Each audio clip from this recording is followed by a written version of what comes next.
right, let me in, let me in, let me in, let me in.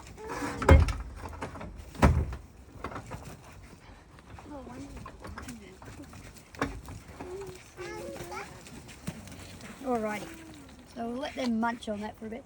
There's actually a couple more in here. You'll probably see a few more come out of that log there, no doubt. But these are were born in 2022, so they're actually naughty little teenagers. They're quite cheeky at this age, so they're just sort of running around causing havoc.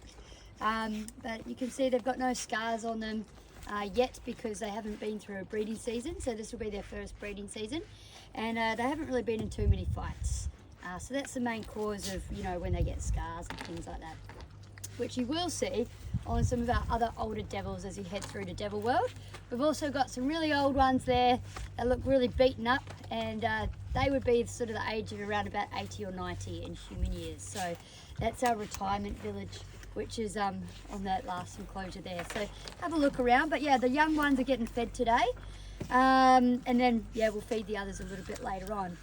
But they do get that name, the Tasmanian devil, one mainly because of the crazy sound that they make. I don't know if you guys heard that early on. That's sort of more an anticipation of food.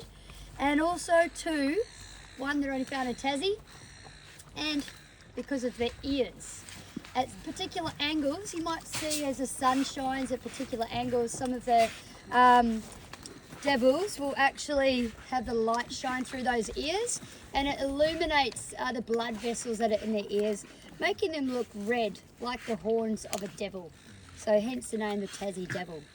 Now they do have the strongest jaw pressure for the size of the animal. So crocodiles have the strongest jaw pressure in the animal kingdom, whereas the Tasmanian devil has it for their size, which allows them to crunch through all those bones. They will eat everything.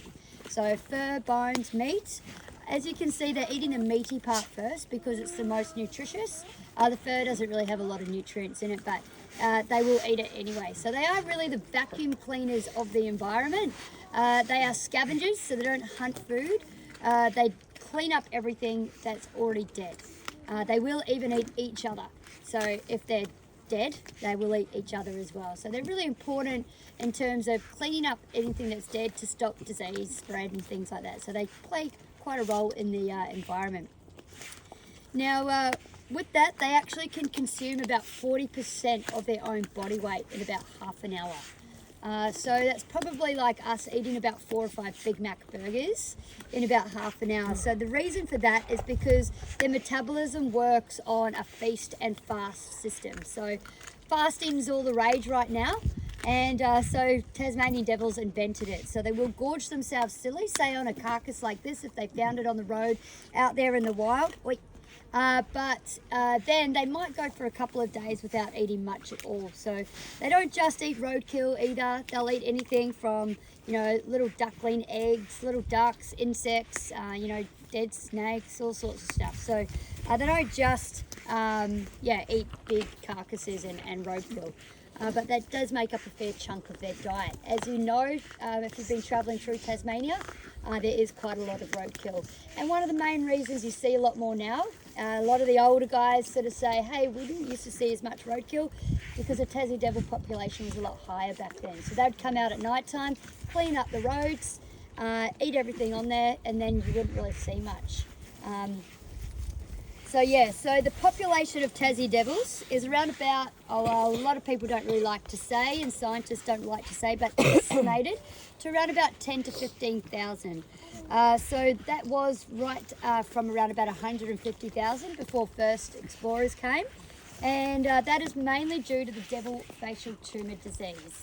It's shortened to what they call DFTD.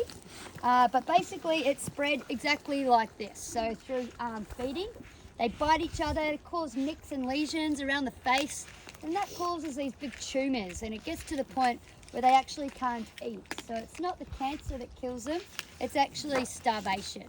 And so it does affect them for about 3 or 4 months. Once they get it, they will pretty much pass away.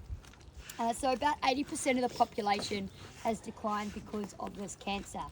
So that is why you see so many Tassie devils in captivity rather than in the wild, The captive populations are there to kind of safeguard the wild populations, and as insurance populations, so we can supplement the wild populations.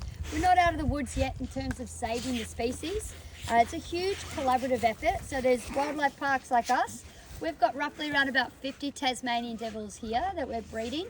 And then you've got lots of different institutions. There's about 5,000 Tassie devils in captivity all across the world and even internationally. They're all microchipped, all in a big computer system, stud bookkeeper, and they sort of tell who to breed with who based on the genetics. And then you've got the universities that are working on the vaccine to help save the Tassie devil.